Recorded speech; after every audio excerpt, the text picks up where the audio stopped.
Suspense. And the producer of radio's outstanding theater of thrills, the master of mystery and adventure, William N. Robson.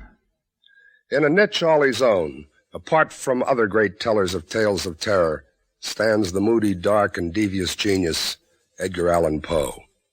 Obscure and ambiguous, the rolling periods of his prose are not for the casual reader, no more than for the casual listener. But for sheer suspense compounded of horror piled upon horror, literature offers nothing more awful than the pit and the pendulum. The terror of the Black Pit would have sufficed a lesser imagination, but to this, the macabre intellect of Poe added the inescapable doom of the razor-sharp pendulum, and then piled on the rats and the moving walls of red-hot iron until the edge of the unbearable is reached. Can you take it?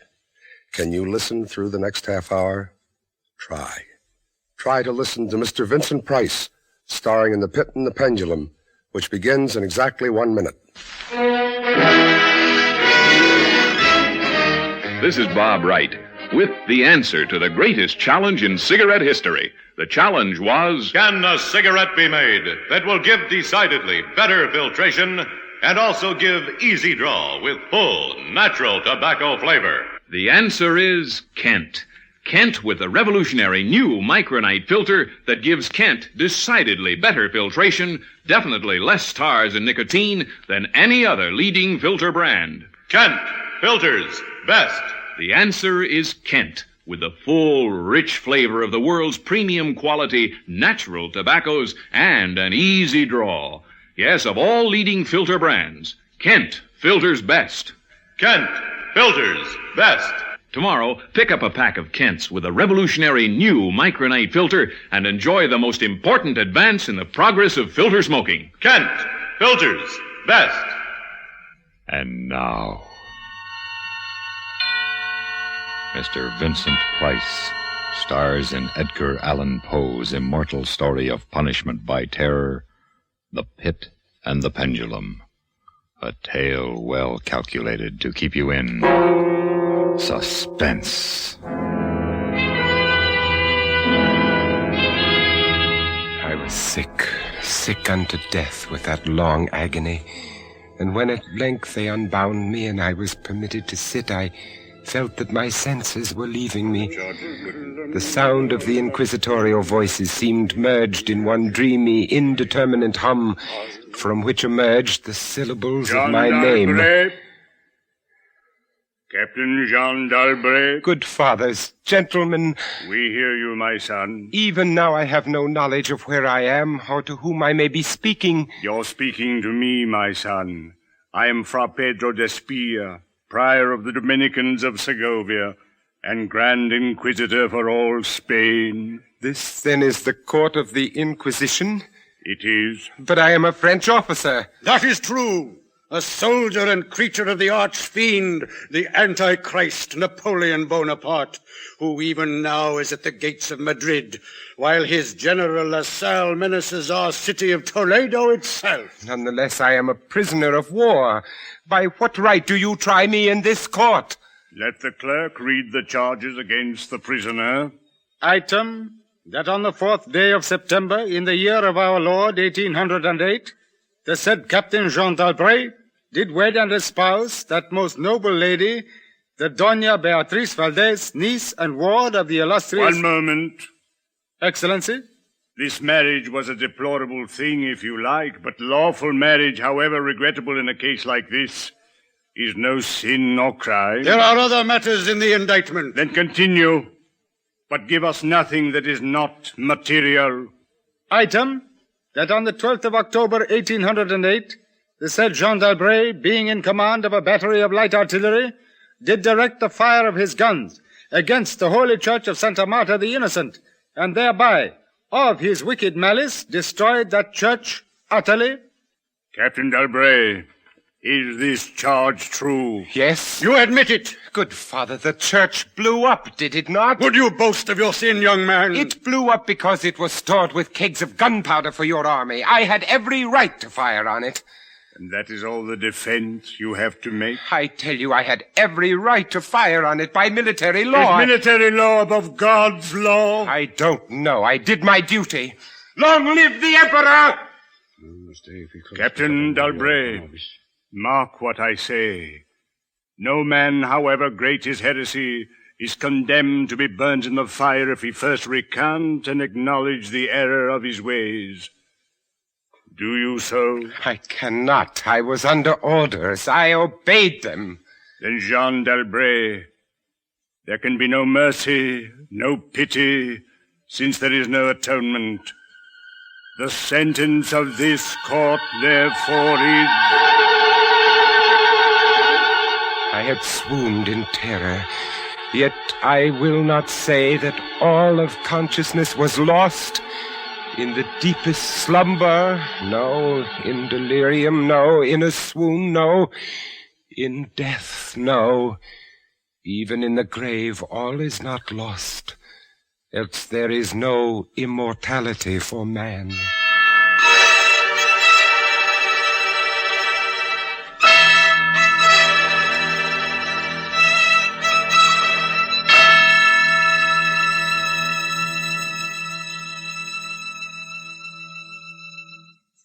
In a moment, we continue with the second act of Suspense. But first, some big news. The bold new Pontiac, the bold new Pontiac, the bold new Pontiac is here. With a Pontiac front seat that lets you in the back seat. Pontiac automatically moves up then back just like that. Pontiac automatically. A portable radio that pulls right out and plays all alone. When you plug it back in, it's a car radio, high fidelity too. What a nice tone. Set your speed on the new speedometer, Pontiac automatically. If you go too fast, a buzzer goes buzz, Pontiac automatically.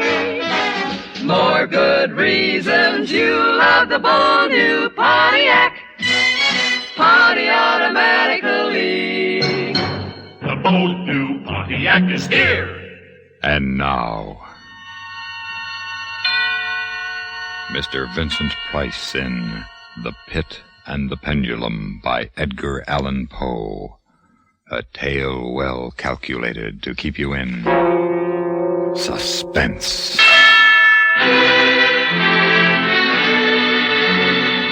No, even in the grave all is not lost.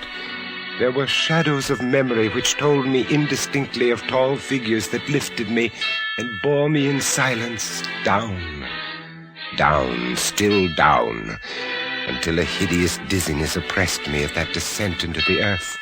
There was a vague horror at my heart because of that heart's unnatural stillness. Then, as consciousness swam back to my wits again, darkness, a damp stone floor in darkness. Oh, Beatrice. Oh, my wife. Did you call me, Jean? Beatrice. You here in the dungeons of the Inquisition? No, my poor Jean. I am only here in your imagination. Am I mad, then? No, but your brain is fevered. You only think you hear me. I hear you clearly. You won't leave me. As long as I am in your heart, I shall be here. Have they chained you to the wall? No, they've taken away my uniform. They've given me sandals and a robe of rough cloth, but I'm unchained.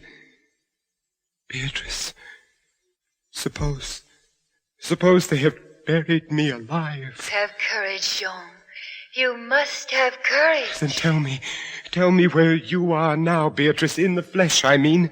In the old house by the olive grove, scorned of my people. Yes, I know. Each morning I climb to the hilltop and watch for them. Yes. Sometimes I think I hear gun wheels rumble in the hills and long moving columns with the red dust rising above them. Go on. First come the heavy cavalry in plume-crested helmets, on their flanks wheeling like hawks, light hussars in blue and scarlet, and behind them in a glitter of bayonets, as vast as light points on the sea, rank upon rank, the long gray coats and tall bearskin caps. The old guard and the grand army. It's only a vision, my dear one. They do not come. Will they ever come, Beatrice? I cannot tell. Then I must face what has been prepared for me. Can you stand up, Jean? I think so. Then walk. Yes. Walk as far as you can. Measure the limits of the cell if this is not a tomb. I'll try, Beatrice. I'll try. This robe impedes me, and the floor is treacherous with slime, but I'll try. Look out! Jean! Oh, I'm all right. I fell on my face. The robe tripped me. What, Jean? But my hand is in front of me, lower than my face, but I feel nothing. Nothing, Jean. It's a pit. A deep circular pit, and I fell on the very edge of it. They would have had you walk into it. Yes. But you didn't. You're saved, Jean. Saved, Beatrice. Saved. My torture has been merely postponed. At last, a deep sleep fell upon me, a sleep like that of death. How long it lasted, I know not. But when I opened my eyes once again, I could see. Yes, see. My prison was large and lofty, its walls formed of massive iron plates. A wild, sulphurous luster, I could not trace its origin, lit up the dungeon and the circular pit. I could see, but I could not move. I lay on my back on a low framework of wood, securely bound by a long fastening resembling a surgical bandage. The bandage passed round and round my body, leaving at liberty only my head and my left arm. With much exertion, I could supply myself with food from an earthen dish on the floor beside me. It was meat, highly seasoned, and there was no water. Beatrice, where are you? I am here, Jean. Your voice sounds stronger, and I can see you. You are weaker, my dear, and more fevered. Look, Beatrice. Where? At the ceiling of this room, 30, 40 feet up. What do you see? I see, painted on the ceiling, a figure of Father Time. Yes, but this Father Time carries no scythe. It carries instead what looks like a gigantic pendulum from an ancient clock. And the pendulum is moving. A painting cannot move. But I swear the pendulum did. It swung a little back and forth, just like a real pendulum. Beatrice, take care! Take care of what? Take care of the rats. The rats from the pit. They're swarming out in dozens. You can see their eyes glitter. What do they want? What do they want? They have caught the scent of the meat in the dish beside you. They'll not get it. Go! Go away, you vermin! Au revoir, Jean. Au revoir. Beatrice, where are you going? I can hardly hear you. You are sending me away, Jean. I'm sending you away. My poor loved one. You can't bear to see the rats running about my feet, can you? Even when you know I'm not here. Beatrice. It is true, Jean. You are sending me away. Yes, it's true. In a cell swarming with vermin, there are others I would rather see here. I would rather see. Did you call me Captain d'Albret? Then in spirit, I am here. Go. I command you, Fra Antonio, go! Not until I have first told you what is in store for you. Which is? Listen, do you hear anything? Yes, I hear something. Turn your eyes upward. Look at the ceiling. The pendulum. Aye, the pendulum. It is descended. Only a foot or so as yet. As you notice, it is not really a pendulum. No? No. Its underside is a crescent formed of razor-sharp steel. You mean? A ponderous weight, Captain d'Albret. Its movement is slow now, but soon it will take on momentum. It will swing wider and wider, and with each broad movement, it will creep a trifle lower. The steel is directly over me. Yes, above the region of your heart. How long before? You need have no immediate fear. It will not be too soon. But how soon? Who can tell?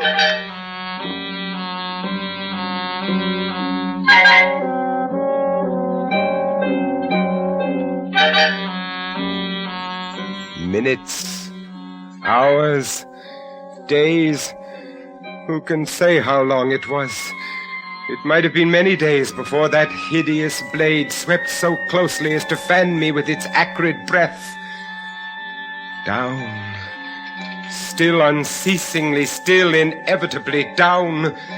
The sharp steel flashed past within 3 inches of my chest. And then, only then, Beatrice. I hear you calling, Jean. I am here. Oh, Beatrice. Is there no hope, my dear? How can there be?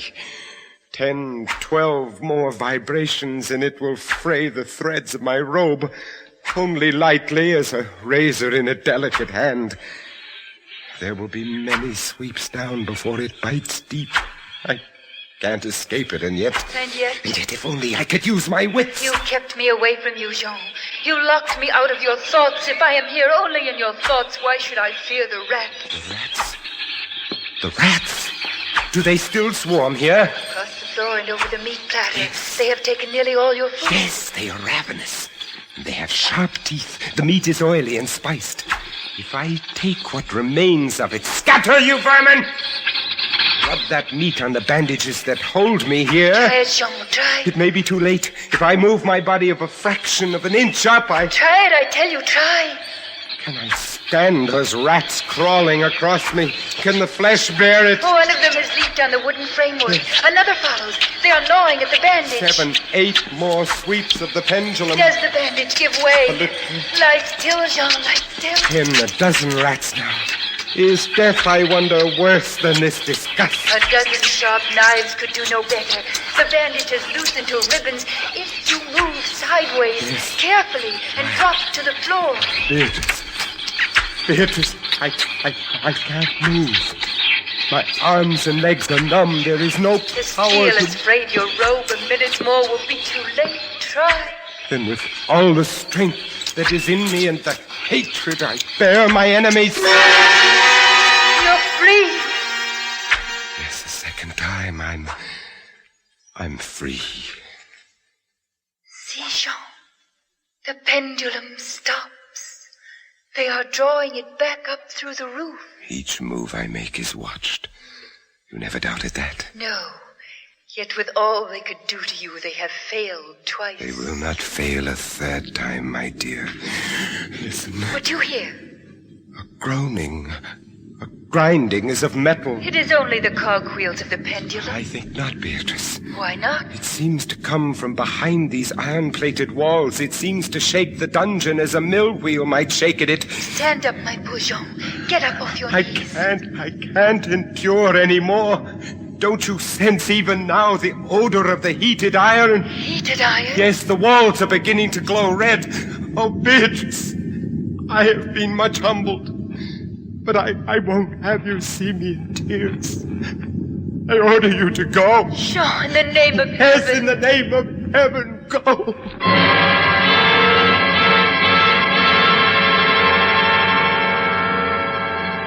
In just a moment, we continue with the third act of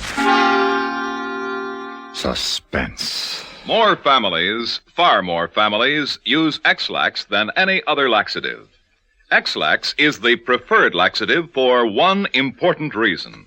Ex-Lax helps you toward your normal regularity, gently, overnight. Today, many doctors recommend trusted Ex-Lax for youngsters as well as grown-ups. That's because Ex-Lax gives you the relief you want, the gentle way that nature wants, without upset. When you take chocolated Ex-Lax at night, it does not disturb your sleep. And Ex-Lax is so effective that the next morning you'll be well on your way toward your normal regularity. Seldom, if ever, will you need Ex-Lax the next day. Little wonder that of all the laxatives made today, tablet, powder, or liquid, Ex-Lax is the most popular.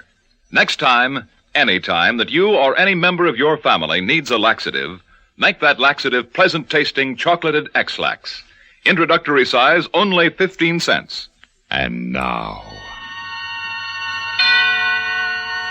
Act 3 of The Pit and the Pendulum, starring Mr. Vincent Price. A tale well calculated to keep you in suspense. Suffocating heat pervaded the prison. I could draw no breath of air into my lungs. Against the lume of that fiery destruction, the thought of the pit and its coolness came like balm. Does the pit please you, Captain Dalbray? You again? Do you find its contents pleasing? Not the pit. And how shall you avoid it? Look!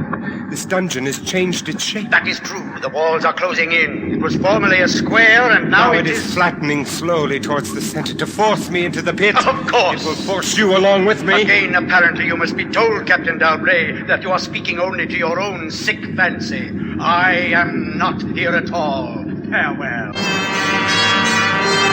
Now, flatter and flatter grew the red-hot walls. I shrank back, but the closing walls pressed me relentlessly onward toward the loathsome pit. At length, for my seared and writhing body, there was no longer an inch of foothold. I screamed once. I tottered on the edge of the pit. I averted my eyes. Then there was a discordant hum of human voices, and then a loud blast of many trumpets. The fiery walls rushed back. An outstretched arm caught my own as I fell fainting into the abyss. It was that of General LaSalle. The French army had entered Toledo. The Spanish Inquisition was in the hands of its enemy.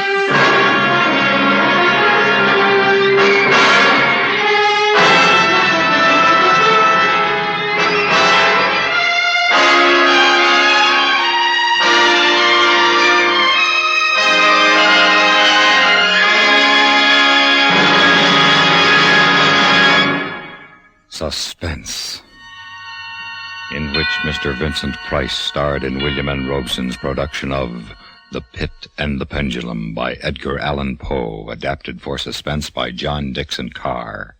In a moment, the names of tonight's supporting players and a word about next week's story of Suspense. Here's good news for everyone who appreciates fine music. Heinz Soups offer you the LP Record Bargain of the Year. The best of 57 in classical music by famous RCA Victor. It's a genuine Red Seal LP of $3.98 quality. Yet it costs you just $1 in cash and 4 labels from any of Heinz condensed soups. That's right, just a $1 bill and 4 Heinz soup labels. Think of it, 43 minutes of the world's great music. Highlights from 8 RCA Victor albums, performed by famous orchestras directed by Morton Gould, Arthur Fiedler, Fritz Reiner, and others. Here's the only way you can get this wonderful 12-inch record. Send a $1 bill and 4 Heinz soup labels to Best of 57, Box 57, Rockaway, New Jersey. I repeat, Best of 57, Box 57, Rockaway, New Jersey. Send for yours right away. Supporting Mr. Price in The Pit and the Pendulum were Ellen Morgan, J. Novello, Ben Wright, and John Hoyt. Listen. Listen again next week when we return with another tale well calculated to keep you in suspense.